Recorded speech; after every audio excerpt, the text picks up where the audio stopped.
बहुत समय पहले की बात है। एक बड़े राज्य में एक न्यायप्रिय राजा रहता था। वो रोज अपने महल की बालकनी में बैठकर प्रजा की बातें सुना करता था। एक दिन राजा के बगीचे में एक कबूतर उड़ता हुआ आया और उसके पैरों पर बैठ गया। राजा ने देखा कि कबूतर बहुत डर से कांप रहा है।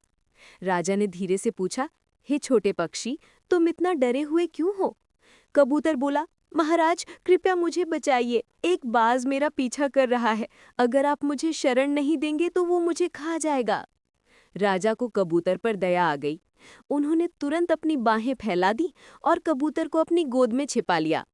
तभी आकाश से एक बड़ा बाज नीचे उतरा और बोला, महाराज वे कबूतर मेरा शिकार है। आपने उसे बचाकर मेरा भोजन छीन लिया है। यदि वह नहीं मिला तो मैं भूखा रह जाऊंगा। ये न्याय कहाँ है? राजा ने कुछ देर सोचा और फिर बोले, हे बाज, तुम्हारा भी जीने का हक है और इस कबूतर का भी। मैं किसी का हक नहीं छीन सकता। अगर तुम्हें भोजन चाहिए तो मैं अपने शरीर का मांस काट कर दूंगा ताकि तुम्हें पेट भरने को भोजन मिले, लेकिन इस कबूतर की जान नहीं लूंगा।